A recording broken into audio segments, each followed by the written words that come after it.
This episode of Cognitive Dissonance is brought to you by adamandeve.com. Just go to adamandeve.com and type in glory. That's GLORY at checkout. Be advised that this show is not for children, the faint of heart, or the easily offended. The explicit tag is there for a reason.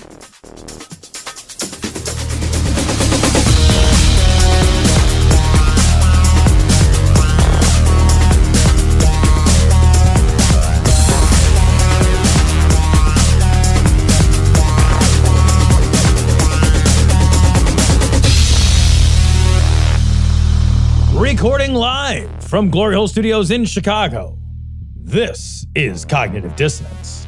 Every episode we blast anyone who gets in our way. We bring critical thinking, skepticism, and irreverence to any topic that makes the news, makes it big, or makes us mad. It's skeptical, it's political, and there is no welcome mat. This is episode 470. I think, right? Yeah. Yes, nailed it. Of Cognitive Dissonance. Fucking A, man. So, Cecil, real quick, I hear the trade war with China is going well. Yeah. You know what's smart to get into is a trade war with China. Did the Dow bounce back after it dropped the other day? Oh, I don't think so. Yeah. Maybe it did. I don't think it recovered all the way. I do know that, like, I read an article recently that's like, China could just stop buying our bonds. Like, that's the thing. They could just stop buying our debt. They're the largest purchaser of our debt. Like, that's their nuclear option. It's a really good nuclear option. Well, we trusted, not we, I say we as the country, but, they trusted Trump to, deal because he's the dealer. He's the art of the deal. He's the dealer. And so they trusted him to do it. And what you have now is an absolute clusterfuck because it's a guy who's used to, he's used to being able to tell people where the line is, right? He's able to look out and, when you're a business owner, you're essentially a dictator. Right. Yeah. You're a dictator. Yep. You get to decide, you know what, I'm not going to do that. You get to hardball people, pressure them. You don't understand how world politics works if that's the case. There's no hardball pressure here. Well, I read an article. It's interesting that the tariffs that are going to be imposed. So it's tit for tat tariff time, right? Yeah, now it's which is kind of fun to say. So it's tit for tat tariff time. Yeah. It basically will amount to the largest de facto tax increase on Americans. In history. His guy admitted it this week. Yeah. His guy actually one of his advisors actually was like, literally said it out loud that yes, the American taxpayer will the American people will be picking up that bill is basically what they said. Well, that's great. Yeah. And Trump got mad. Trump got mad that he said it out loud. Well, it's just true. And he doesn't like to say true things at all. Right. Like under any circumstance. Yeah. But it is also nice that, maybe he'll distract us with a nice war with Iran. So that is all happening this week. I saw someone in Congress had already said, like, he doesn't have any approval to do any of that work. Yeah, good. So, but there's still a lot of power in the executive branch. A lot of power. And we've talked on this show so many times about the executive creep of power, right? Yeah. And there's a creep in there. There's a lot of creep with this creep. Giant creep in there now. So. Yeah. Creep in chief. We've talked about this before. Like, I have always wondered, like, if things start to go really south, will a war be created? Yeah. On, some flimsy fucking pretense. See here, Iran, please God, don't let it be China. Yeah. Please. Oh, China. China would whoop our ass all day and twice on Sunday. That's a lost cause.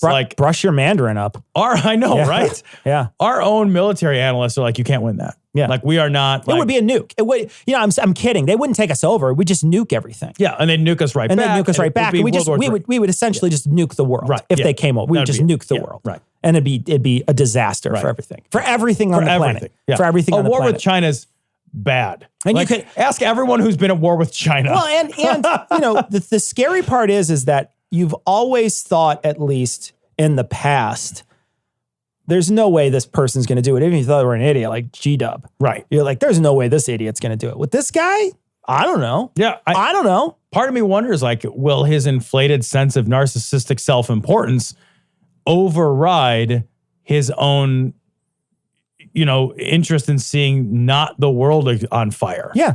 Like there's a point where you're like, yeah, I mean, like I want to win, but not at the expense of Earth is on fire. And there was a part of me too, back when he was first elected, that was thinking to myself, he'll go far, but there will at least be Republicans that will hold him back. And that has not been the case. No, not so much, That's not been the case. That's not been the case at all. And in fact, if anything, the Republicans have been like fucking waving the green flag the whole time. Just like, go, go, go, go, go. They've been waving them on. Yeah. They've been egging them on the whole time. They've been basically such sycophants that they can't stop themselves from allowing him to just ruin everything. Yeah, I do wonder if war would be the turning point, but like... No, I don't think so. Bolton, the same guy who drove the illegal, corrupt wars in Afghanistan and Iraq, is driving... Yeah, he's still driving. With Iran, and he wanted to get into it with Iran and was pushed back on. This is a guy who has a fucking hate on for Iran. Yeah. So it'll be interesting to see who we're at war with in order to play wag the dog for real. Anyway, let's talk about some stories. Yeah, let's talk about something uplifting. Yeah, that's all. That's all this week. Yeah, we didn't even from an article. It's just random shit you picked up this week. That's scary. Yeah, I puked a little in my mouth. Anyway, this story comes from the metro.co.uk. I thought we were going to talk about something uplifting. And this is the story. This is the story. I had you for Cecil, a second, Tom. This is the one you put up first. I had you for a second. Okay. Come on. It's a trick question. There's never uplifting. It's never that I turned to the story and be like, and this week, puppies and kittens were delivered to the orphanage. Like that never happened. Like it's always the worst thing ever. Pastor who raped daughter, 14, gets a light prison sentence because he's a man of God. Oh. So this horrible, horrible human being was sentenced to 12 years in jail. Now, it was 60 years less than the maximum sentence the prosecutors... They wanted to give him 72 years. Yeah. Prosecutors were like, 72 years, you raped this girl from the age of 12 to the age of 14 for 2 years. You raped her. She was your adopted daughter that you had a responsibility to fucking safeguard. But the judge was like, yeah, I know, but he's a man of God and he's been preaching in jail. And so I'm going to reduce that to 1/6 of the maximum sentence. If this was a different country, though, say an Islamic country, he would have gotten 72 virgins instead of years. So they already had the one. They already had the one. So he gets 71, actually. Yeah. No, but all right, and we're counting one off the tally. You took one early. It's like when you go to the grocery store and you eat an apple and you save the core so you can pay for it later. Yeah, that's what I do. What I do is I take a bite, turn around, and put it back. Because I'm classy. The whole thing. Somebody walks in like, there's a bite out of it. There's another bite out of this. Oh, Did somebody take a bite out of every apple? You just see Tom like, instead of this distended belly, an apple juice running down my beard. When you were a kid, did you go shopping with either of your with parents? My dad, yeah. So when I was a kid, if I was really hungry, my mom would open something up and give it to me, and then she would pay for it. Oh, I routinely eat in the grocery store now. Yeah, do you? Yeah, I mean, I pay for it. Sure. But yeah, like I'll just, like if I'm, looking, I have something in my cart that I want, I'll be like, nah, I'd eat that now. And then you just pay for it? And I just pay for it. I just save the package. Sure. Because I inevitably finished it before I finished grocery shopping. I'm gonna pay for I've done that with everything at the grocery. Like I've drank a beer in there. Like I've never done it. I've never done it as an adult. I'm like, whatever. It's like a giant pantry for me. I've never done it as an adult, but I remember doing it as a kid. Yeah. So as a kid, I would like steal grapes. Oh yeah. You know, that's not that. Is that stealing? I mean, I guess like in the most technical sense. I guess also in some places of the world, they chop part of you off for that. So. I want to turn back to this idiot. Yeah. This guy, he is a monster, an absolute monster. Mm-hmm. Did you see the video with his stepdaughter or whatever it is, the adopted daughter? No. Absolutely 100% together. Just could not believe it. She stands there and she says, look, I was saddened that this had to happen, but I'm absolutely happy that this was done. And I just want to make sure that this never happens to anybody else. So, and she's just like, I was just like, what the fuck? What? Really? Like someone who was repeatedly raped for that long, so together, so like, just, it's so unselfish, right? Yeah. So selfless in a way to be like, it's not about me. It's about helping other people, making sure. I was just blown away. It's a great video. You kind of want to be like, yeah, but this was about you. You get to have this one be about you. This one's about you. Yeah. Right. The reason why they found him, do you know how they found him? No. So they found him because they found some of his, they proved it because they had some of his semen on the bed frame. Yeah, I did hear about that. I think what happened is that he looked up the wrong YouTube video on how to finish a bed frame. And I think that's what happened is he looked up and he's like, oh, that's how you finish on a bed frame? Okay, I got it now. That's what I'm going to do now. That's a weird notch on the bedpost, right? Yeah, well, it certainly is. Splurp. Be like, wait, hold on, I got to count the stains. One, 2, 3. What? How many licks does it take to get to the center of a bedpost? What I want to say though is, how do you try to? Because everybody's trying to say he's innocent, right? Like all his friends come in and say he's a man of God. Everybody comes in and says, oh, he's such a good guy. And then what do you do to argue against it? Be like, no, like. Here's how it happened. Here's how you found my jizz on my daughter's bed. Like, how the fuck do you, like, what? Okay, by all right. accident. Like, one day you're just like, I was in my room and I made, and it shot through the fucking, like, the grate of the heater. And, like, the heater caught it and, like, spermiated the rest of the house. So I'm sure if you dabbed all over, you'd find it somewhere. Like, what's your argument? You guys, it looks bad. I'll admit that. All right. But I didn't rape my daughter. What I did is I just jerked off into my hand and I flung it at her.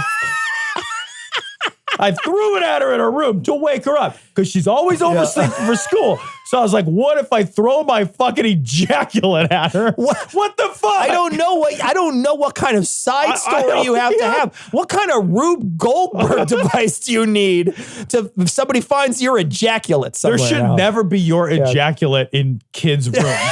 Like, is that something we have to say out loud? We have to say There's that? never been a time where it's like, hey, want to make? I mean, like, how does that happen? You want to make whoopee in the kids' room, Right? I'm gonna bend you over that crib.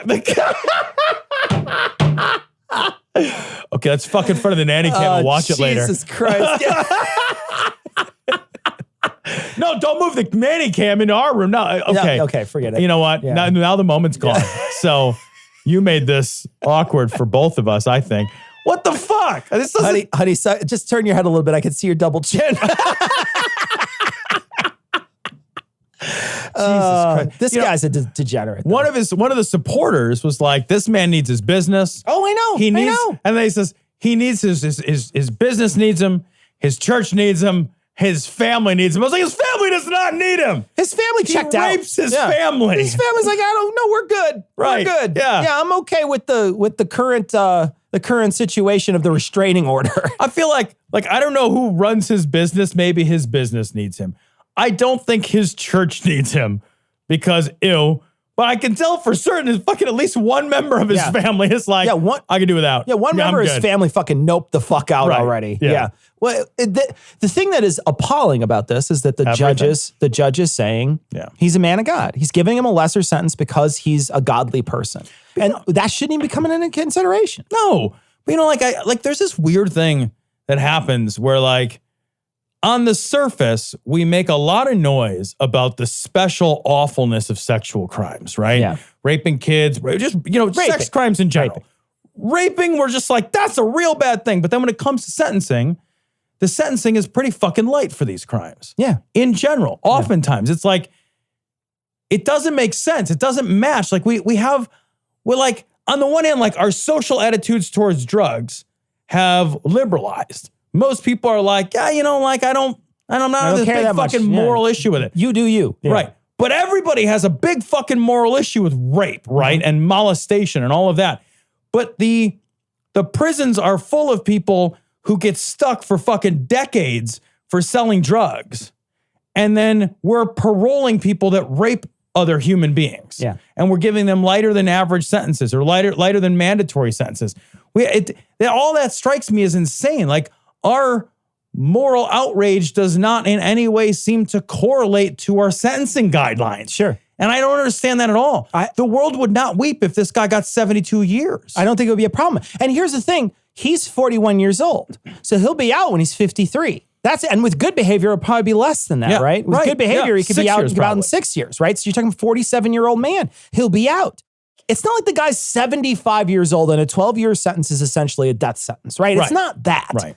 It's 12 years is not a lot for a 40. Like, you can do this. And if he's nice in prison, I mean, we're talking about multiple rapes over 2 years' time. That's a horrible, horrible thing that this guy did. To his adopted daughter. He's daughter. an authority figure of his adopted daughter. It's just like everything is the worst. Oh. And he's like, this is a slap on the wrist compared to the crime. Absolutely. That's what I'm... Absolutely. If there was one word you would help, particularly women, use more frequently, what would that one word be? You. We're going to take two. All right, this story comes from CBS News. This is the big story this week. Yeah, this is a the huge big thing, story, yeah. right? Ahead of Alabama abortion bill debate, Lieutenant Governor fights against rape and incest exceptions. So this is now passed and signed. Yeah. So the governor of Alabama signed into law a abortion bill in Alabama that basically is you can't have an abortion in Alabama. Abortion. Yeah, you can't. If you know you're pregnant, you can't do it. Which is weird because you can't not know you're pregnant and get an abortion. I guess maybe the thing to do is just to show up like on a regular to Planned Parenthood in Alabama and be like, look, don't tell me, but if I'm pregnant. Here's the thing. I'm going to basically pay you to do some house cleaning, whether I need it or not. You're my maid. You're going to vacuum me out every 2 weeks, whether I need it or not. Yeah. It's just preventative maintenance. Scoop and toss. Keep the old thing running. Just do your thing. Don't you fucking tell me. Yeah. So I'm going to come in with like those fucking gun headsets over your ears, like la, la, la, la, la. Blinders on. Yeah. Look at the blast helmet on. Got pregnant? Yeah. No, I don't know. I have no idea. I have no idea. There's a fight on this video. We're not going to watch the video, but there's a video here where they're fighting. The Democrats are fighting with them because they wouldn't even hear the amendment against abortion, against rape and incest. They wouldn't even hear it. They wanted to push it through with the rape and incest not included. Yeah. So like that last story that we just covered. Yeah. That is a 12-year-old girl who was raped by her father over the course of 2 years. Had that resulted in a pregnancy, she would, in Alabama, she would now be, this will go to the Supreme Court. And it also has 6 months before it goes into effect. So it's not going to go into effect until it gets up to the Supreme Court. There'll be an emergency injunction against its implementation. Yeah. But still, the idea here would be like, that person whose body is not prepared to deliver that baby, right? For whom being pregnant is an unsafe condition at that age, because it is an unsafe condition at that young of an age. That is now your legal responsibility because your fucking father raped you. Yeah. That is the morally justifiable action that Alabama has decided to take, right? Because and if you get an abortion or if you give somebody an abortion, 99 years. Yeah. That's the penalty for doctors in Alabama providing an abortion. 99 years. That good guy, behavior that guy, 33. Yeah. That guy raped. Good behavior 6 years. That guy who raped somebody, his maximum penalty was 72. Mm-hmm. So raping your daughter for 2 years gets you a maximum of 72. This is what's fucked right now in this country. Fucked. Maximum fucking penalty, 72 years for raping your daughter. But giving a woman an abortion, providing an abortion under whatever circumstances. But let's just imagine the circumstances where you can just be as sympathetic as possible no matter where you land on. That's 99 years. Yeah. 99. And let's be clear too, shouldn't matter why somebody wants one. Yeah. They want one. That's it. That's the only question that needs to be answered. Do you want this? No. Cool. Have an abortion. The state has no fucking interest. There's no interest that the state has or anybody else has in getting involved in that fucking decision.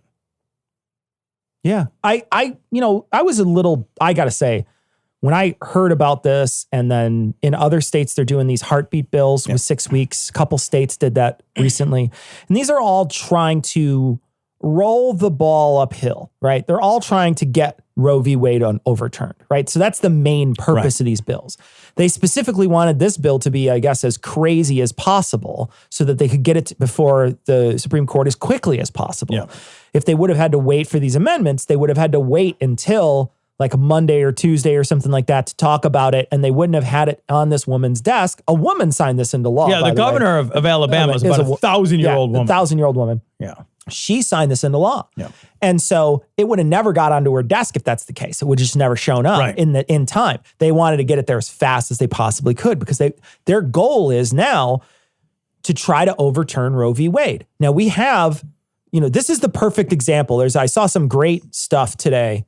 And one thing that really was very poignant, there was just a tweet. It was a short tweet, and it was like, now you know why I was crying on election night. was one of the tweets. And you're just like, yeah, now you know. Now you know why. Everybody knew this was going to happen, right? Yeah, we knew exactly. for sure. Yeah. We knew for sure that one of the seats that could have gone to a Democrat, it was open, right? It was open for 400 plus days with a Democrat waiting to sit in it, and they wouldn't fill it, was filled by Gorsuch. So one of those seats was already going to be a Democrat if Hillary had won. Trump got in, and then immediately Kennedy is like, well, I'm going to retire too. Yep. And so we got a second uber conservative judge. So now we have two judges. Now, and that's not saying that Kennedy would have retired if it would have been. He might have just stuck around, but I bet you we would have replaced RBG. She would have said, you know what? I'm good. Yeah. I'm good. I'm stepping down. But instead, she's going to tough it out and hopefully wait until the next term, you know, or die in office or whatever. But she's, you know, so you're looking at a position, you're looking at a shift right now that was preventable, 100% preventable. It was preventable in the sense that even if nobody would have left, it would have been a Democrat in that seat. Mm-hmm. Even if nobody would have left, and there would have never been any of these bills, none of that stuff would have happened. What if, okay, and all that makes sense, but like, what if I like Bernie so much that I chose not to vote at all in the general? Or what if I couldn't find a fucking stamp? Or what if I thought, maybe, you know what, I'll protest vote with Jill Stein. I'll forgive you. No, I won't fucking forget. Like, nobody should forgive that. Like, that's look, I'm just saying, like, if this is how you fuck, this is how that's fucked. Yeah, right? This is all those reasons, all those ways. Yeah, all those ways, all those ways, your laziness or your stubbornness, all those things fucked us. And they didn't just, you know, especially if you're a dude, you didn't fuck you. Yeah. You fucked all the women in the country, and not in a good way. Yeah. And not now in the a way ones that you could enjoy are stuck being pregnant. Yeah. Well, and so I was really disheartened though when I heard these bills going through. Right? It's horrible. Because it's horrible. That's why. Right? But I was really disheartened, and I woke up, and I have to say, I've curated my Facebook feed to really remove a lot of people that are very like, you know, I don't need to see a bunch of politics. I research politics on my own. I don't need to see a meme, right? Mm-hmm. So a lot of times people that are very political, I don't pay attention to. Yeah. I have a group of people that are low-level political on occasion, but not really super political, and mostly post funny stuff, right? So it's like my Facebook feed is a lot of stuff that amuses me. And I'll tell you what, today it was nothing but stuff about abortion and how this is a horrible thing and how women are under attack. It reminded me of how the very next day after 9/11, all those flags were up. Yeah. Everybody had a flag up. Everybody was like, no, we're standing together, you know, sort of thing. Same thing here. It's like the day after, as soon as this happened, I just saw, and now granted, it's a curated feed. Yeah. But I've seen this everywhere. I've seen everywhere people talking about this particular awful bill that's been passed and standing up and saying, this is fucking draconian and awful. You know, I do wonder if, you know, we're going to talk a little bit about some facts around the issue of abortion, like some social truths around the statistics here. But like, I do wonder if the egregiousness, the sort of nuclear option of all of this will galvanize people who have previously been ungalvanized, right? Yeah. If this will not create, because, you know, at least 60%, depends on what polls you read, but at least 60% of Americans want abortion to still be a thing, right? So most Americans, it could be higher than that. Yeah, almost 7 out of 10 sometimes. So are like, abortion should fucking stay the law of the land. So it's a minority view. Yeah. The hardcore anti-abortion shit, that is a minority view. Also, really quickly, Roe has protections. Roe has a bunch of protections in it. The third trimester is off limits already because of Roe. So the third trimester across the land is already off limits. So the very fact that Roe v. Wade already has protections in it for the pro-lifers shows you that the people that are sort of mildly pro-choice are still like, yeah, I'm cool with Roe. Right. Yeah. Well, I mean, and they should be, because when you start looking at like abortion and who takes advantage of abortion, 1 in 25 or 1 in 4 women, 25% have an abortion. It's an incredible number of Americans have an abortion. 1 out of 4 women. Yeah. That crosses political boundaries. That crosses race boundaries. It crosses every boundary. 1 out of 4 women will have an abortion in their lifetime. It's incredibly common. It's sort of sometimes made out to be this kind of like fringe thing that only certain kinds of people. That's like what the pro-lifers would have you think. Sure. And it's 60%, 59, I rounded up. So 59% of the women who have abortions are women who already have kids. Yeah. It's 60%. So they've already had kids. And they already know how terrible it is. And they know how bad it is for everything. Like, that's an informed fucking decision. The environment, their relationship, their pocketbook, and they're like, fuck that. Yeah, I mean, it really is. So it is like we have this like social. And we're joking around about it. Right. But I do want to say like only a person who understands that burden would understand what they're doing. Right. They already have children that they presumably love. Yeah. Right. And they're making that decision again. 60% of so 1 out of 4 have an abortion. 60% of those people already have fucking kids when they have an abortion. Right. So it's not this like decision whether to be a mother or to have an abortion. Like 60% of the time, they're already moms to one kid or more than one kid, what have you. We have a set of social ideas around who gets an abortion that is untrue. Yeah. It's untrue. It's so many of us. It's 1 out of 4. Yeah. You know, it crosses political lines. It crosses racial lines. It crosses lines of wealth and economic class. So we tell a story around abortion in this country that's an untrue story. And that doesn't help us when we think about these issues and we're not thinking about them clearly and we're not being honest about them. Abortion is also at an all-time low in this country right now. They would have you think that like there is this surge of people having abortions. Yeah. Abortions have fallen by 26% since 2005. Abortions have never been, the rate of abortions have never been lower. I read that too this week, yeah. So like, we are already at a place where if you're anti-abortion, we're already doing the right things. And we know the things that we can do socially to push that number lower. And that's good quality sex education, right? That's access to reproductive controls. Yeah. Like those things are the answer to unwanted pregnancy. And you and I talked about this before the show. The abortion issue has nothing to do with abortion. Yeah. This is about controlling women and about controlling sex. Yeah. Yeah, it's controlling sex. For me, one of the things that comes out is you think about who the people are that want to control sex because they find sex to be very powerful, right? Yeah. So they control the consequences of sex. They want to make sure that every time someone has sex, that there are consequences to that sex, whether they get pregnant, whether they get because they couldn't, they didn't want to provide any kind of contraception or protection, they can get an STI, or we're talking about sex education. So again, that's another reason they want to make sure that there's so many consequences and so much wrapped up into sex that there isn't this hookup culture, right? As an adult nowadays, there's plenty of people out there having plenty of casual sex. Right. That's a thing that's happening. There's apps that facilitate this casual sex, right? We have apps now that on your phone where you can just facilitate casual sex with someone else. That's a thing that we can do. We facilitated it with technology. But there's still a strong group of people in this country that I think through religious morality want to try to inflict their morals on everyone else to say how bad sex is and how you shouldn't do it until you're married. And if you do it, God damn it, you should suck it up and suck those consequences up. And well, if you suck it up, you're not going to get an abortion. Or maybe the suck it up is after. Anyway.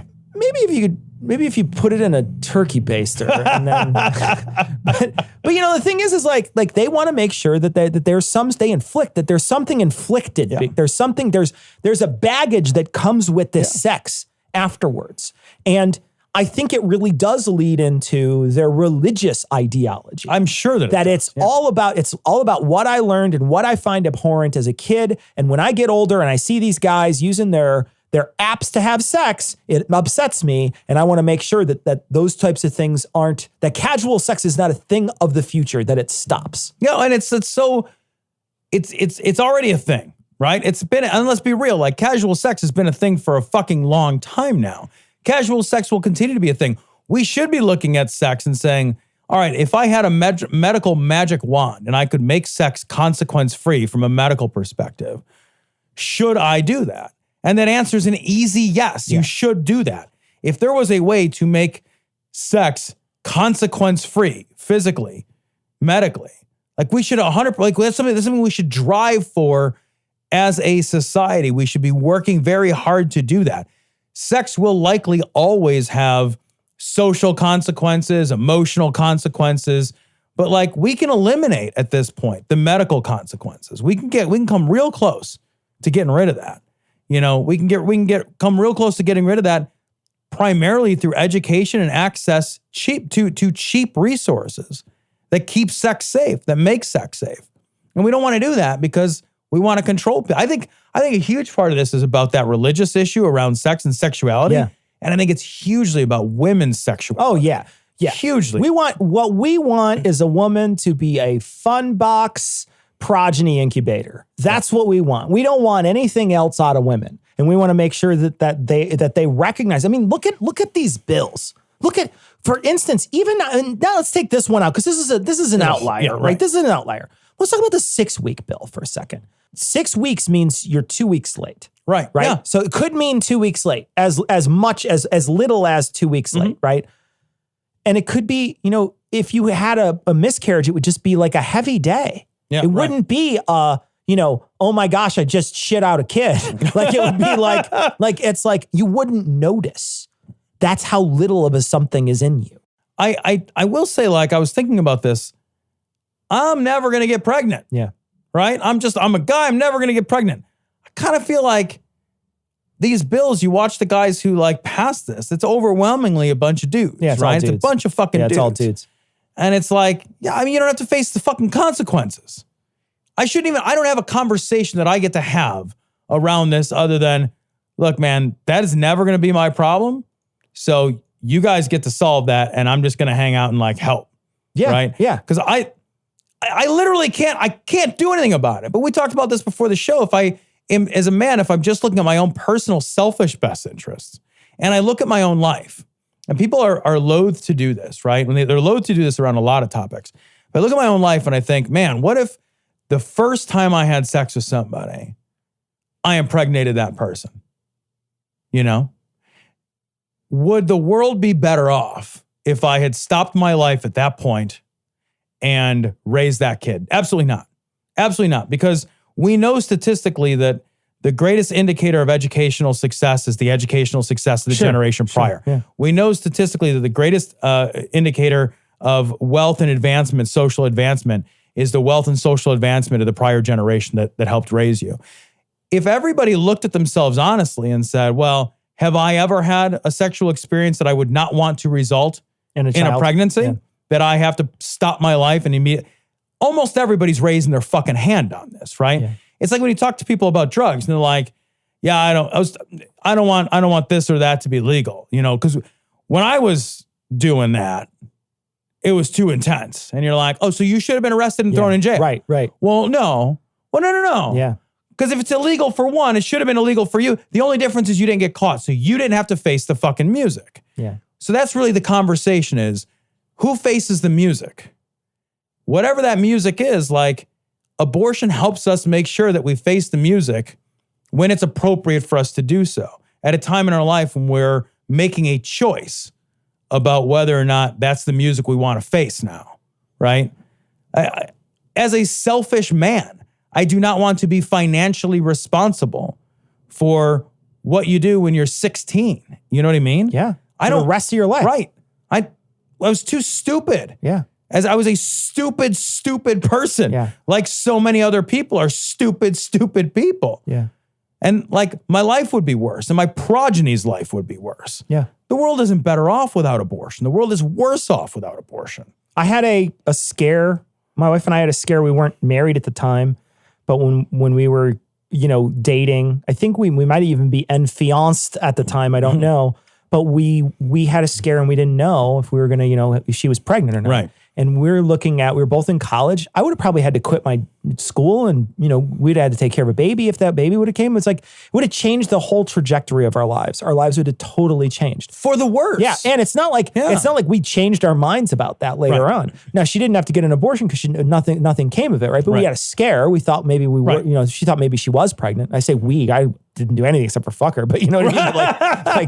But she had a scare. And so you have this thing, you're right. You look back on your life and you think about these moments, and it really does come down to, they don't want people to have these moments. They don't want you to look back on your life and say, oh, well, you had sex when you were 16. Well, maybe there should have been consequences to that. That's what they want. Yeah. That's what they want. And you mentioned earlier, all the guys in the room that are passing this bill, the women in the room, right as the bill passed, the next day they brought up this legislation where they said, you know what?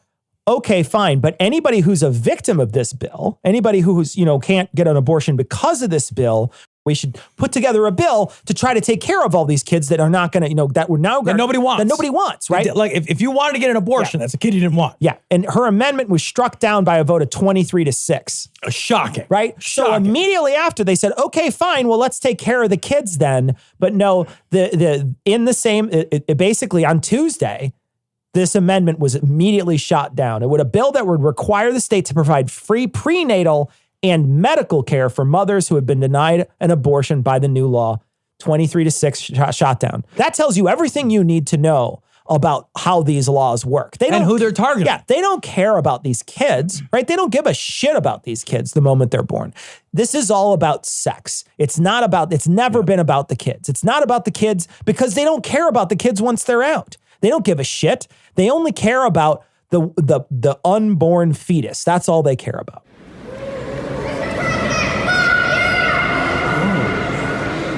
This story from the Washington Post. The Supreme Court now has cover to cut back on reproductive rights without having to overturn Roe. So as we talked about before, these bills have become ever more restrictive, and the Alabama bill being the most egregious. Yeah. And the idea is to kick this up to the Supreme Court. So the Supreme Court, with its 5-4 conservative majority, will overturn Roe. That's the hope of these arch conservatives, right? It is entirely possible, however, that the Supreme Court will find themselves in something of a pickle because they're going to have to say, shit, am I going to establish a precedent that I don't listen to precedent? That I am overturning precedent without really good legal cause, the likes of which was, it's typically something, if precedent's overturned, it's typically because there's new evidence or new facts which were unknown at the time the precedent was established, or, new cultural understandings which were, represent a tidal shift in how we think about the rights of other people. Plessy versus Ferguson to the Brown versus Board would be like an example of that. Like, this really doesn't fall into those categories. Sure. So now they're going to have this awkward decision. And what they could very well do is strike down the most egregious of these bills, the Alabama and Georgia bill being the two most egregious, awful ones, right? Yeah. Two most awful countries or states in the union, so it makes sense. But then they could grant the pro-life crowd some big wins by saying, okay, well, your bill on heartbeat is not a bill against abortion. What it is a bill that restricts the timeline related to an abortion. And that has already been somewhat established with the third trimester establishment, right? And so all we're doing is changing that based on new medical evidence around viability. Right. For example, viability, and that's a lie, but they could make that commentary and they could dramatically curtail access. Yeah. They could also dramatically reduce, there's a bill that says, you have to have admitting rights in a hospital in order for you to perform an abortion, even though even those two things are not linked in any way. They could uphold that, right? And by doing that, they can effectively reduce the number of places where an abortion can happen. So they can dramatically curtail access to abortion in this country while still keeping Roe v. Wade, intact. Yeah. And that's a scary thought too, because that's the cake and eat it too moment for the conservatives. There's backdoor ways. They're getting a back alley. They're getting a back alley abortion overturn here. Is the lesson here that if you want to avoid the abortion, stick to the back door? Yeah. Is that? What they need to do is they need to put all of these bills into a big machine, and then they should fish one out with a coat hanger and see whichever one they pull out, they should keep that one. God. They keep that one instead. That way, it's like the crane game. Oh, the baby's first words, the claw. It's a Toy Story joke.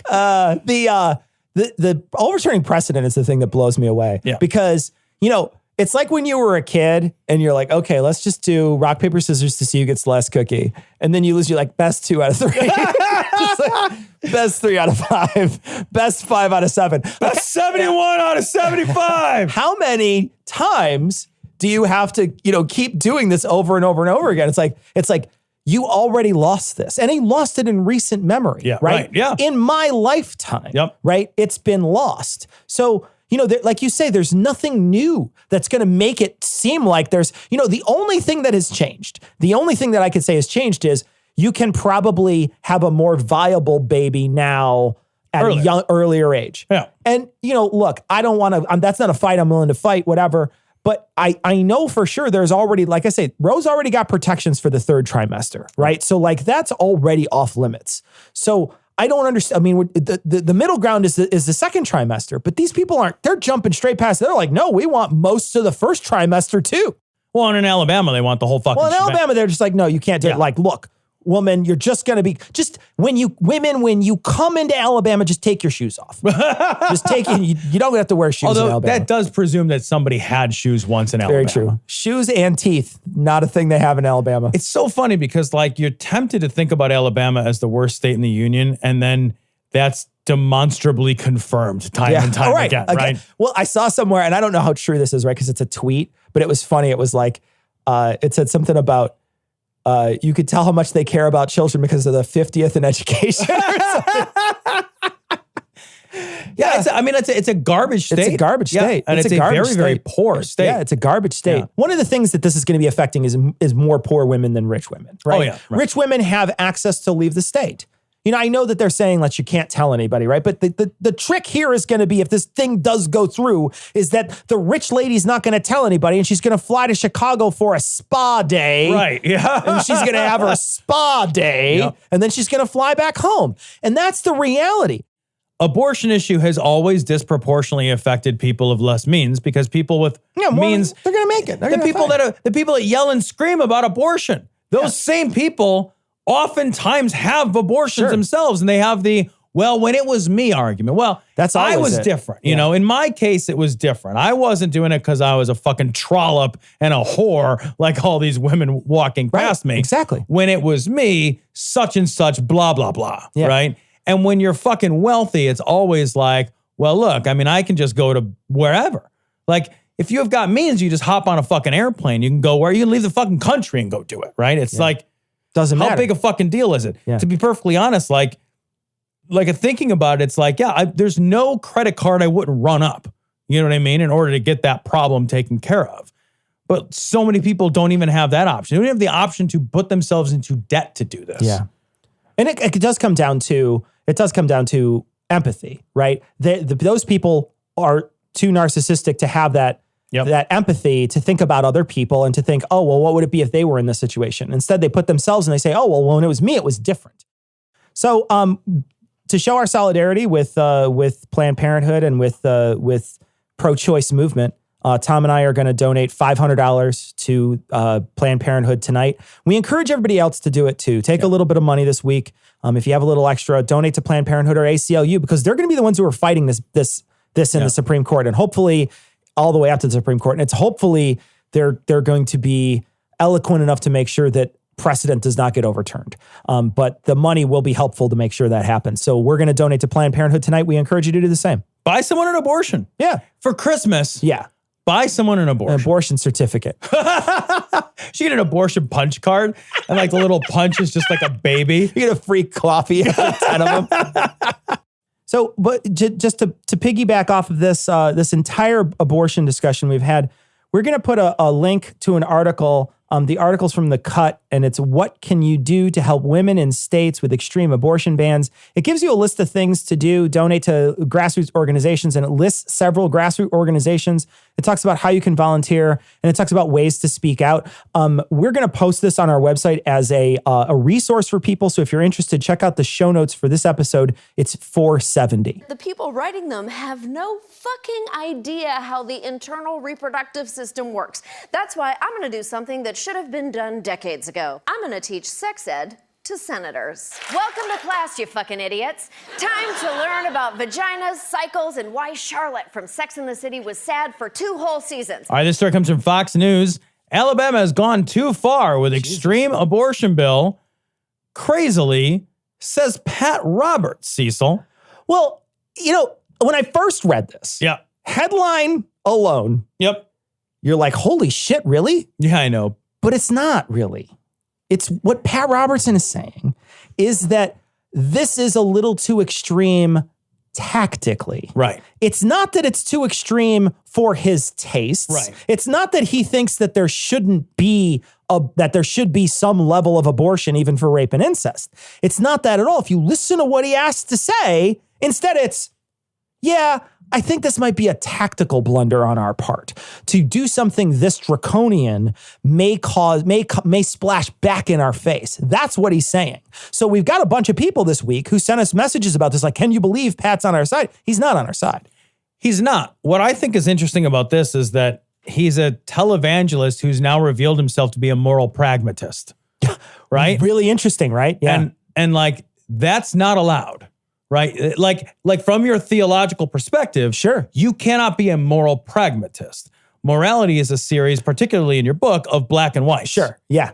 And so to take a tactical, pragmatic viewpoint over a moral issue, right. It could be. Well, I might agree that that's more useful. Yeah. Right? In terms of getting shit done. Yeah. I also don't have to subscribe to a system of ethics. Which doesn't have wiggle room. So there's a possibility, you're absolutely right. There's a possibility he's going to catch some blowback from this. But it is not the same thing. And that is something that people have been talking about. It's not the same thing as him saying, like, this is a draconian law. Right. He doesn't think that. No. Make no mistake. Pat Robertson's not the type of person who wants there to be abortion. Right. He does not want abortion. And he does not strike me, at least from what I heard, and especially in this piece of tape that he talks about it, he does not strike me as the type of person who would care whether or not that abortion was due to rape or incest. He doesn't strike me as the no, I don't. He seems like the type of person who would say those types of designations, those types of restrictions don't make any sense.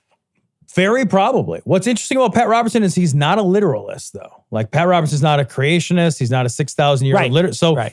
He may allow himself some of that pixie-choosy moral pragmatism. He might allow this. This is clearly, like you said, you're clearly right. He is absolutely coming at this from a pragmatic standpoint. Right. You're absolutely right. Maybe he is okay with it for rape and incest. I don't know. I know that there are Christians who are. There are some. But Pat Robertson has been screaming about this for decades. That's true. And this has been... Like dozens of decades. Dozens of decades. He's like hanging out with Abe Lincoln. Just, the future will have him. Okay, all right. Yeah. All right. Somebody pull his ears over his mouth. Jesus Christ, his jowls are already flapping. The fucking last shot hasn't been fired in the Civil War yet. This guy, though, he's a one-issue voter, for Christ's sakes. I mean, if you go back through his tape for years and years and years, there's basically 2 issues. No gays, no abortions. That's what you could basically boil down all of Pat's thoughts to. Which is crazy, because if you want less abortions, if you have more gays... The gays seem like the right avenue. 2 gay dudes don't get a lot of abortions. 2 lesbians, very few abortions. You seem like natural allies. Right. You know? I know. Wouldn't that be funny? It's like, I'm fucking so pro-life that I'm so fucking pro-gay. Like, I'm just like, I so don't want there to be abortions. I don't even want there to be pregnancies. That's how much I hate abortion, is I hate pregnancy. The fuck are you doing? Fuck you.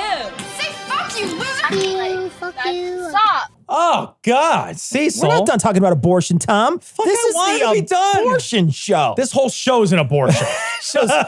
This show's been an abortion. You know, this story comes from The Friendly Atheist. If you ever had reason to doubt that Michigan is worthless, first, you've got a couple options. Okay. One, you can go to Michigan and look around. Sure. And once you find that there is nothing redeemable or worthwhile there, you will have understood. Everybody that goes to Michigan, have you ever seen the GIF of when John Travolta in Pulp Fiction comes out of the bathroom and he looks side to side for Uma Thurman and he can't find her? That's what happens every time somebody goes to Michigan. They drive in, they get out of the car, they look one way, they look the other, they kind of shrug, and then they just go another place. Yeah, Michigan has a nice area, which is the stretch of homes that are the vacation homes around the lake for people from Illinois. Oh, yeah, it's beautiful. Those are very nice because nobody lives there full time. Yeah. That's why they're nice, because everyone leaves with any fucking sense. And then you have all the rest of Michigan that if it's not a craft brewery, doesn't count as useful. It doesn't. I've spent so much time in my life in Michigan. I have family in Michigan. That city. I did like that one city. Grand Rapids. Yeah, I Grand like Rapids that one is because it's full of craft breweries and a college. Yeah. Like, that one was okay. The rest of the city, Detroit's garbage. and I don't know if using the word city to describe Grand Rapids is... The little town, the hamlet that we visited. Yeah. The Detroit is hot garbage. Oh my Detroit God. is the worst. At least when I was there, I know it was sooner than that, maybe 8 years ago. I was just like, this place I can't think of a single thing that's made it better in the last 8 years. That sucks. So in Michigan, this actually happened. A Michigan lawmaker discussing in another abortion bill, which basically said that a dilation and extraction would be disallowed under a new law, and they'd have to use other methods for abortion. Dilation extraction is the most common method of abortion in the second trimester, right? So it's a very, very common method of abortion. But they said, okay, we're gonna have to use these other methods. And they were like, well, there's other methods fucking hurt more. They hurt a lot. Full of complications. Like they're less safe, they're unnecessarily painful. So this Michigan lawmaker said, it should hurt. Yeah, it should be painful. It should be painful. So to get to your point earlier about like, consequences. is this about control? Yeah. Is this about consequence? Is this about shame? Yeah. It's 100% about all of those things. 100%. They should make them wear those red outfits from The Handmaid's Tale. Because what is the purpose of pain except to punish? Unnecessary pain, pain that's not medically necessary, that's being inflicted upon somebody, is being inflicted upon them in order to punish some transgression. When do we do that other than this? What is this? Like, Michigan is suddenly like a BDSM. It's like, you're going to fucking like it. We're going to hurt you and you're going to like it. My fucking safe word is baby. That's my safe word is I'm leaving Michigan. That's the only way to be safe if you're a woman. Like the fucking exodus of people that have left it in the past. I want to read exactly what she wrote to you guys so you don't think that we're mischaracterizing. She said, of course it should be hard. And she's not talking about what happens in order to create the abortion. Not before. Right? This is an after. Of course it should be hard. And the procedure should be painful. And you should allow God to take over. And you should deliver that baby. She is also specifically talking about stillborn delivery. Oh, that's nice. Yeah, let's prolong that agony for those women. And that emotional agony, and also the incredible amount of danger that poses for a woman to become septic and all the rest of the issues. Oh, yeah. No, that's great. Let's do that. It's a horror. It's a fucking horror. Let's punish women who lost their child. Yeah, right. Yeah. It's the worst. It's the worst. And the reason I grabbed this story is because she says, and you should allow God to take over. As if God gives a shit about women dying in childbirth. Yeah, no kidding, right? If he gave a shit, he would have made that. He would have fixed the body a little better to make it easier and more facilitate birth. Right. We wouldn't have this weird, we're supposed to be sideways, but we're standing up anyway spines. Yeah. Right? Yeah. Our whole bodies would be different. Yeah. Like everything about our fucking structure would be like, this is the halfway point. Yeah. Right? The human body right now is in its halfway point. We are not done cooking. You know what's funny is like you look at all kinds of animals, right? All kinds of animals. Right. Look at our like natural birth rate. Yeah. Like natural birth rate without any kind of, help. It's not that women just easily can do it. No. Like, Lord, no. No. And look at roll back in history of how many babies died during childbirth, how many women died during childbirth. Start rolling back through history. It ain't an easy process, period. You don't even have to roll back in history. Just roll back into some parts of the world that don't have access to medicine, and I'm talking about like Mississippi. Yeah, you know? I was going to say part of the United States because our rates are not Appalachia. great. Our rates are not great. What's the worst in the entire industrial worst? Yeah, there's no great. Western nation that has better outcomes or worse outcomes. So we have terrible outcomes as it is. Yeah. The idea that you're going to like shame these women. This is all, I mean, and just think about every single piece of abortion legislation that gets passed. But think about it this way. You know, all those like, I got to stick a fucking sonogram dildo up you and you got to look at your baby in the face and tell them you don't want it and shit. Like all the terrible shit where you got a waiting period. You've got all this other stuff. Every single one of these laws is a shame law. All these laws, all these things that we make, all these hoops that we make women jump through, they're all about shaming the woman, all about making the woman being like, you know what you're doing. We're basically rolling up a newspaper and hitting him in the nose with it every time we pass one of these bills. You know, if 1 out of 4 women has had an abortion, maybe there needs to be some kind of, I was thinking about the Me Too movement while you were talking, right? Like, and about shame and about, you know, like one of the big, like, successes of the Me Too movement was to humanize and to show the ubiquity of sexual abuse, sexual assault, you know, all of that. And so when that sort of went viral, all of a sudden, you know, you looked around and it was virtually everybody you knew had a story. And I wonder, and I'm thinking too about like the LGBTQ movement, right? Sure. To like, you know, come out because you know somebody, you know, so on, humanize it. Yeah. I wonder if 1 out of 4 women, I wonder if it's like, if we need some kind of viral Me Too movement around abortion. Yeah. Where we can really look around and say like, fuck, mom, you had an abortion? Yeah. Holy shit, mom. Yeah. You had an abortion? Oh my God, grandma? Holy shit, my sister? Yeah. Fuck, my wife had one? Yeah. Holy shit.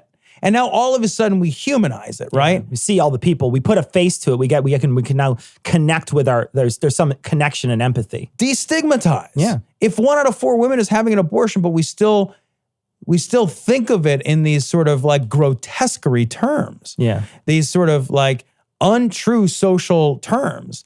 Like maybe part of getting around this shame shit. Yeah. So that this stuff goes away. Is like to be like, holy fuck, yeah, your cousin had one, you know? You're like, someone you love had an abortion. Yeah. That is a true thing that someone you love had an abortion. Yeah. Yeah, I wonder, so we might get an email this week that says there is already a hashtag. If there is, we'll promote it. But if there is some hashtag out there, that should be something that someone, in some way, you know, that you're absolutely right. There should be some way to connect it to a human face, to be like, oh, it's not just trollops. Right. It was mom. Yeah. Yeah. Because 60% of the time it is mom. Yeah, because it's mom. Yeah. That's just a true statistic. The Lord said to me, basta! Yeah. I'm telling you, it's enough! Basta, Satan! Yes.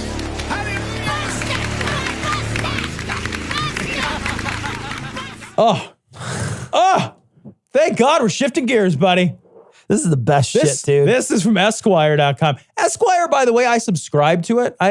It's a wonderful magazine. Like the articles in Esquire are really good.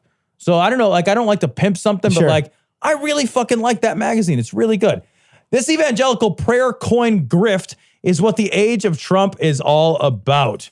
So this is Lance Walnew on the Jim Baker Show, selling a coin to help you pray more gooder. All right, so here we go. This is Lance, and this is a video from Right Wing Watch. It's embedded in Twitter. How many of you have been praying all across America? How many have been praying? This coin. I like that they just panned out to the audience and there was 2 hands up. Right. The rest of the people in the live Jim Baker Show are like, I don't know, man. They said there'd be free lunch. And we showed up, and it feels weird. I want to eat one of these buckets that's on the stage. Look at how big those buckets are. Oh Jesus Christ. Do you think that, like, Cecil, oh my God. Cyrus Trump bundle. What's a Cyrus Trump bundle, Tom? I don't know, but hold on, hear me out. I got to look it up now. All right. What would be the Patreon goal to try to get onto a live taping of the Jim Baker Show? I want to be in the studio audience for the Jim Baker Show. It's got to be enough to get us out of jail. I think that it's got to be enough then. What would that Patreon goal be? So for $450, you can get the 13 Cyrus Trump bundle. Here's what comes with it. All right. It better come with 13 things. 13 Cyrus Trump coins, 13 Cyrus Trump booklets, 13 evening service with Dr. Lance Wallanu, and the evening service looks like a video. Oh, God. So you get 13 of each. Wait, did that say Dr. Lance Wallanu? Yeah, Dr. Lance Wallanu. Doctor of what? I don't know, but he put doctor in front of his name, so. Well, look, watch me do that. Dr. Tom. Dr. Cecil, tell me some more about this. Can we first, before we move on, talk about the coin. I want to show you what this coin looks like, Tom. Right. It's literally my favorite coin image. It is Droopy Dog Trump. You've got to see an image of this.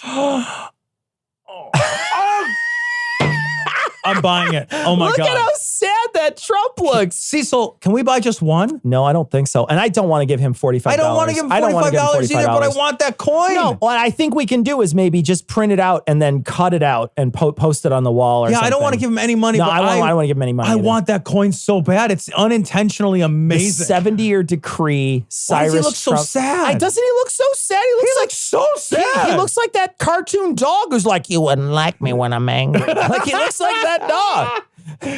Oh my God. That's amazing.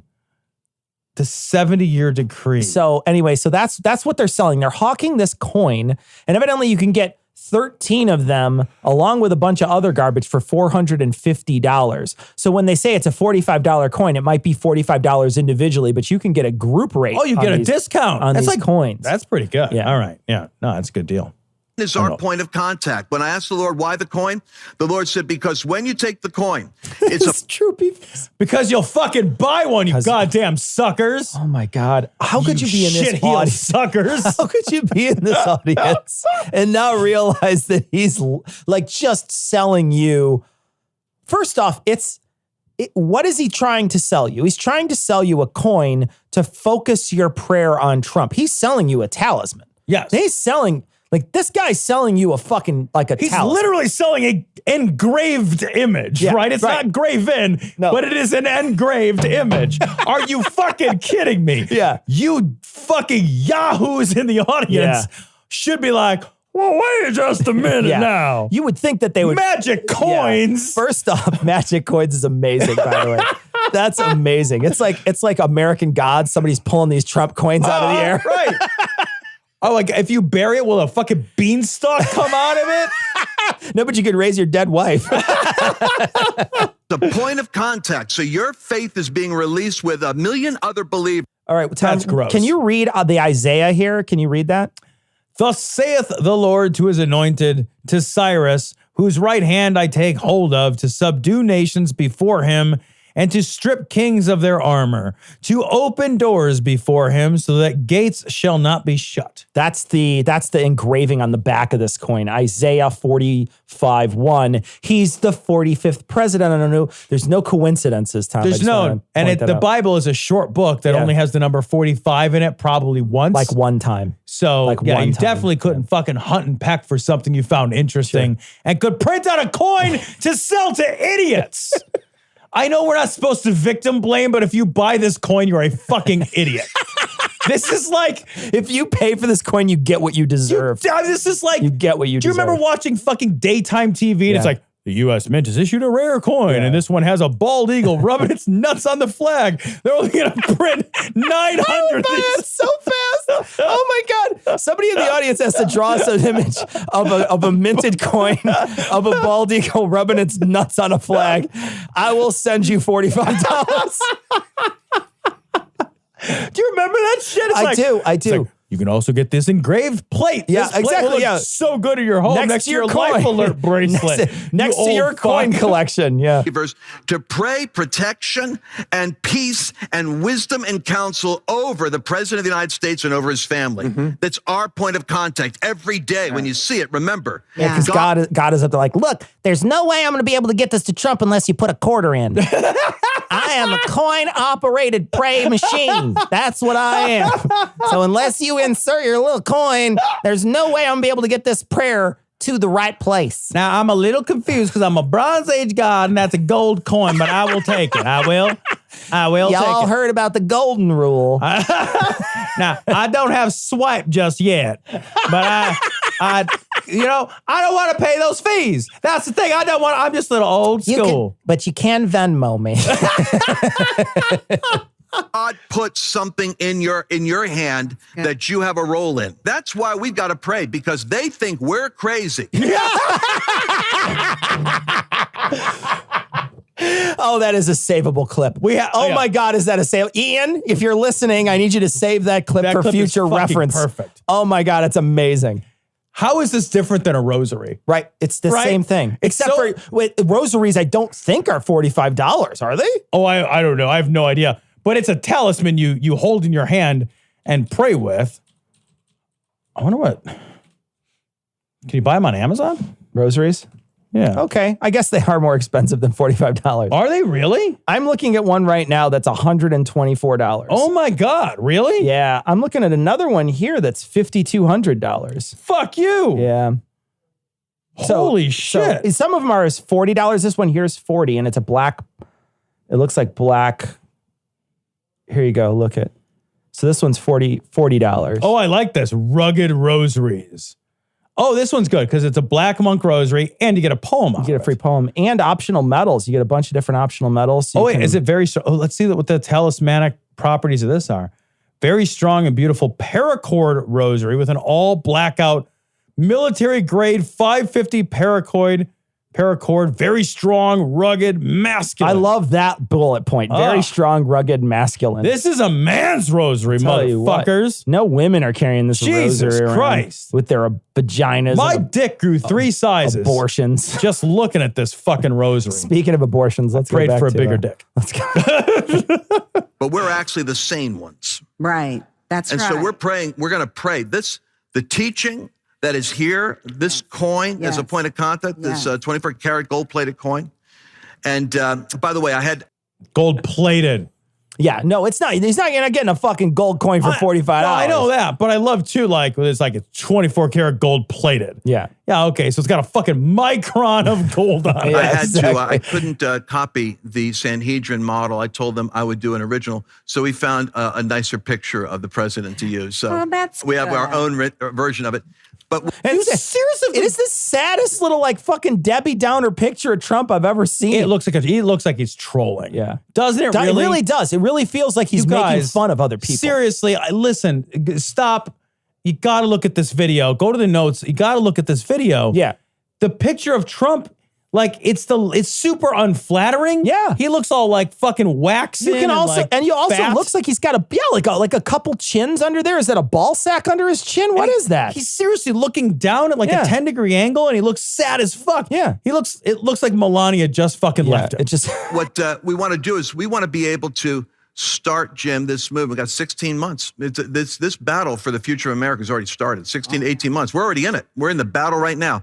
We need to be praying now and not captive to gloom or anxiety or fear, but channeling our optimism. But if you're afraid, buy this coin. Yeah. So you feel don't be subject to fear. Yeah, don't be afraid. This coin will make you feel less Once fear. you have this coin, the fear goes away. What I'm doing is selling you the fear to tell you not to be fearful. It's like when you cut garlic and then you take stainless steel and you rub it. All you have to do is rub this gold on your body and it pulls the anxiety right out of you. The other thing that he doesn't want you to know is that if you put a feather in your trunk, you can fly. Oh my God, it wasn't the feather all along. I'll tell you what. If you buy this coin, I do not put that past you.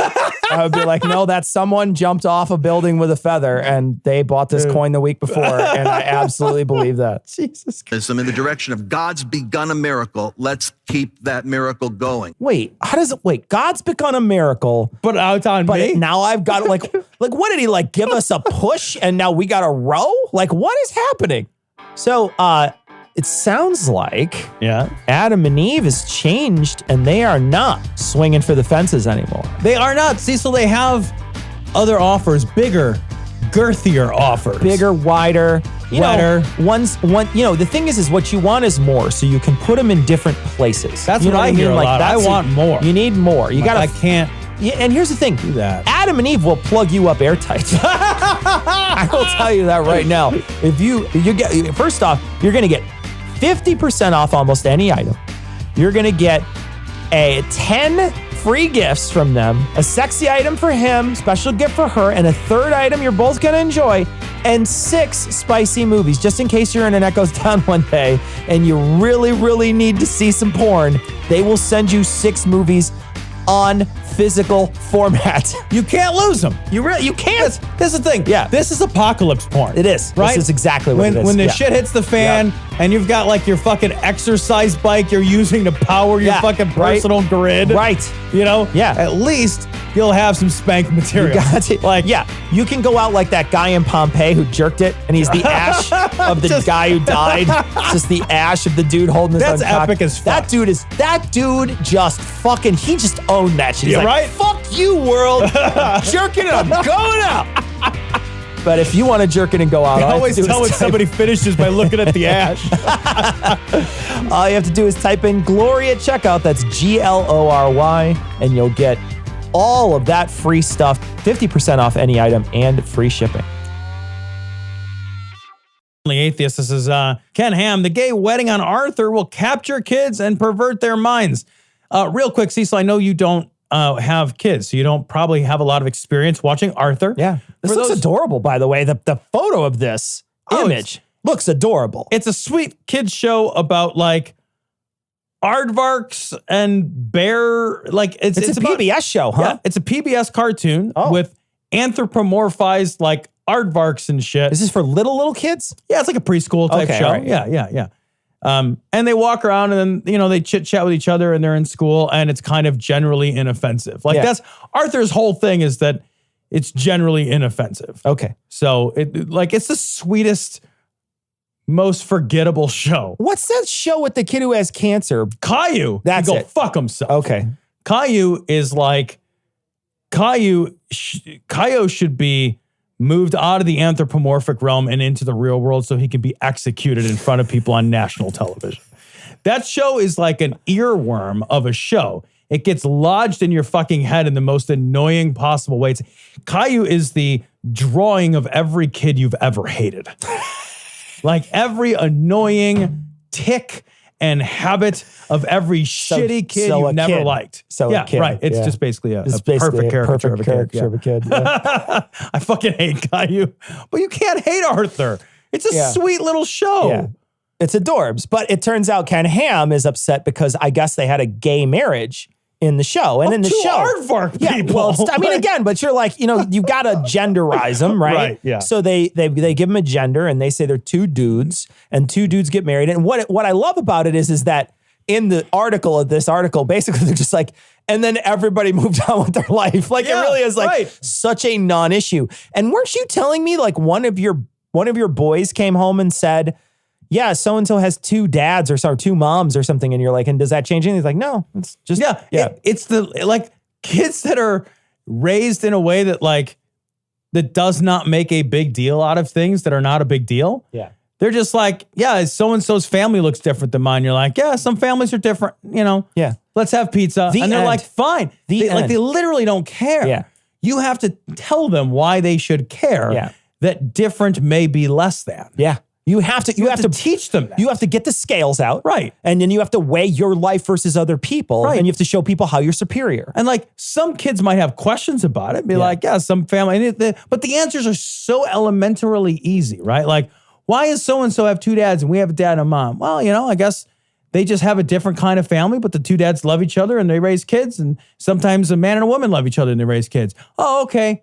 Let's ride bikes. That's it. It's just so easy. It's literally the end of it. It's the least difficult fucking parenting challenge you'll ever have. You see two men holding hands. Daddy, why are those 2 men holding hands? Well, they probably like each other a lot. Yeah. Okay, that's the end of the discussion. Yeah. Like it's literally the end of the discussion. Right. It doesn't have to go anywhere from there. But the problem is if you were a religious person, you would have to say something because you wouldn't want your kid to hold the hand of somebody else. Right, exactly. And it really does boil down to, I don't want my kid being gay. And what he's talking about here is he says, I'm going to read the Ken Ham tweet. He says, you can't trust what your kids may watch on PBS. You can't trust what they may watch on Netflix that carries programs like Arthur.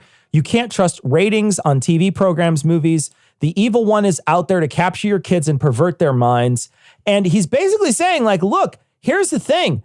I think that, when people see this, they will become gay. That's his main argument, right? Is that when they see this, it's not spontaneous gaynation, right? Like where you're just immediately like the moment you see it, you're just like, oh shit, what? I could just do that? Oh, I like it's not like all men are gay piranhas. And if there's a little blood in the water, we freak the fuck out. It's like you've got to be gay. You just got to be born gay. That's just how it works. Like I've never had a gay experience in my life because I'm not gay. Right. That's how it works. The end. It's not like I've ever looked back on my life and thought to myself, I really kind of did want to have a gay experience. It never occurred to me. I was been like, yeah, I like women a lot. Right. The end of the story.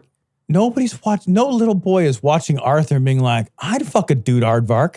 Yeah. Like I would fuck an aardvark. I'm just saying, like I would fuck an aardvark. That is a sexy aardvark. Look at that. Look at that thing. In that tuxedo. What it can do with its mouth. God damn, that aardvark cleans up well. That tongue in my butthole. You know what I want? I want an anteater to fucking get up in there, like really just clean out the colon. Put a bunch of ants up your ass. I'm ready for you. And if you would like to clean out your colon, you can go to adamandeve.com. But if you type in Glory at checkout, you get a bunch of free stuff, free shipping, and 50% off almost any item. Glory at checkout.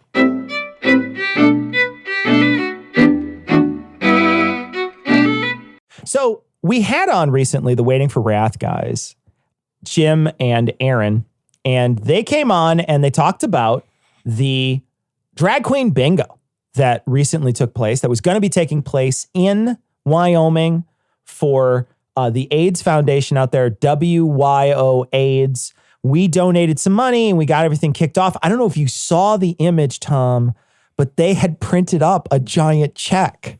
Did they really? They absolutely did. They printed up a giant check with our logo on it. No. And they printed out and they presented it during the thing. That's awesome. Isn't that amazing? That's so fun. It's so great. We're going to post the picture. If I can find it on Twitter, I'll have Ian find it. We're going to repost that picture on our Facebook page. But that's awesome. I love it. It's so great. They did a giant check with our logo on it. But they wound up raising a grand total of a little more than $27,000. God and they damn, said that's awesome. it looks like about $1,000 in donations came from our show. So we want to thank everybody who donated. Thank you so much for donating to the AIDS charity, and thanks the Waiting for Wrath guys for coming on and doing such a great. That's a lot of money for this organization, and we're so happy to help support it every year.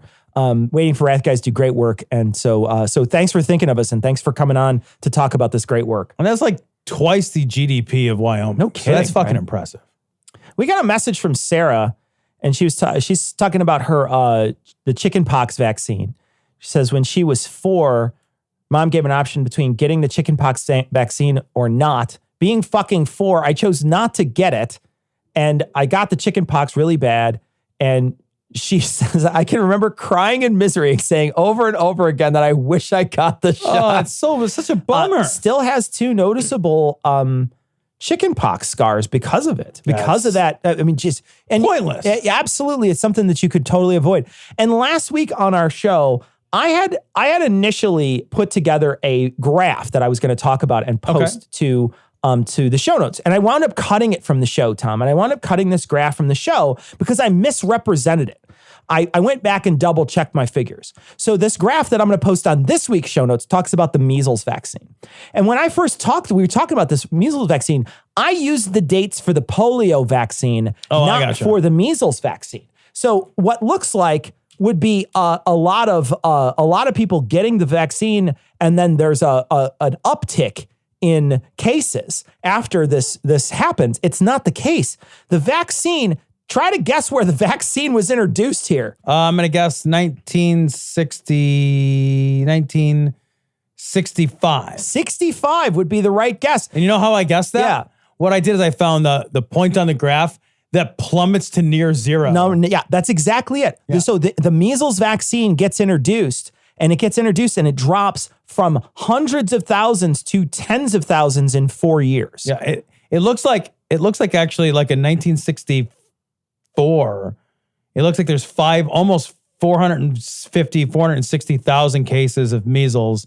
And then by 1968, there are tens of thousands. 20? Maybe 20,000. Think about that rate of decline. And then there's a little uptick, and that uptick where they have the uptick, that's when right afterwards, they suggested a second dose. There's a second dose that people get, and that's when they suggested it, and that's when it dropped down to near zero, that second uptick over here. God damn. That's when it dropped down to near zero.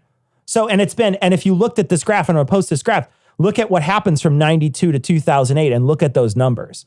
They're non-existent. But we were talking about in 1958, 800,000, 775,000 people got the measles. They were saying that it was so likely that you would get it. It would just be so likely for you to get it. That you would the kids were just assumed to get the measles. Get the measles. Yeah. You know, we also got an email from Kelly, and Kelly said she also got the chickenpox in 3rd grade, and it was incredibly bad. She was incredibly sick. It was bad enough to trigger an autoimmune response, and that is likely the cause of her bilateral trigeminal neuralgia, for which she's had 2 brain surgeries and a radiation treatment.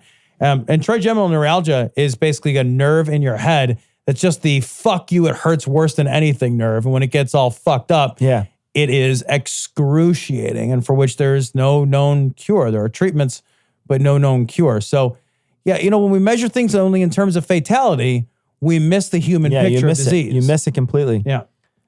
We got a message from Katie, and Katie let us know a bunch of facts about measles, one of which is that it can stay in the hour 2 hours after someone has left the room. So there's a chance that you could, I was saying it was really virulent, right? There's a chance you could walk into a room well after someone had already left. You could walk into an empty room and get measles from somebody that was there a movie ago. And get it. Yeah, a whole movie ago. You could watch John Wick. Yeah, right? Exactly, the whole thing. And I want to read this. While measles is known to suppress the immune system for a few weeks after infection, it also wipes your entire immune memory. The phenomenon is called immune amnesia, and it lasts up to 2 years. That means that someone who had chickenpox and then gets the measles can 100% get the chickenpox again because the measles wiped out their body's ability to fight it off. So thanks for that message, Katie. God, why do we do this? Why do we think that this is better? That's because it's out of fucking human memory. That's why. Right. Yep. Because it's out of human memory to remember how fucking miserable it was. Tom, did you see this story? Aaron sent in a story this week. What? About Trump. And Trump claims he's seen piles of dead bald eagles underneath windmills. Oh my God, are you fucking kidding me right now? You see them all over the place, he said. He hates windmills. He's hated windmills ever since he wanted to build that that golf course in Edinburgh. And they were going to put those windmills there. They ended up putting them there. Yeah, and he got mad about it. He got pissed. They didn't affect anything. I do want to talk about this email we got. This email was from Jordan. And Jordan said that he thought it was a little unfair that we had said that Latinos and blacks were not supporting Pete Buttigieg because of his because they were homophobic, and they thought it was a very unfair picture. And he points out that the reason why is because of a lot of his policies are really just straight up white policies. They don't really reach into those communities. And I do think that that's absolutely valid. But I will also point out too that it's the people who act on that homophobia almost all the time are white people because they're the ones who make the homophobic laws. It's not, a lot of times the blacks and the Latinos aren't even in power. So even if they are in a homophobic, it's not as bad as if, say, an evangelical is homophobic who happens to also be a senator. Right. So that's going to wrap it up for this week. We're going to leave you like we always do with the Skeptic's Creed. Credulity is not a virtue. It's fortune cookie cutter, mommy issue, hypno-Babylon bullshit. Couched in scientician, double bubble, toil and trouble, pseudo quasi-alternative, acupunctuating, pressurized, stereogram, pyramidal, free energy healing, watered downward spiral, brain deadpan sales pitch, late night info docutainment. Leo, Pisces, cancer cures, detox, reflex, foot massage, death and towers, tarot cards, psychic healing, crystal balls, Bigfoot, Yeti, aliens, churches, mosques and synagogues, temples, dragons, giant worms, Atlantis, dolphins, truthers, birthers, witches, wizards, vaccine nuts, shaman healers, evangelists, conspiracy, doublespeak, stigmata, nonsense. Expose your sides. Thrust your hands, bloody, evidential, conclusive. Doubt even this.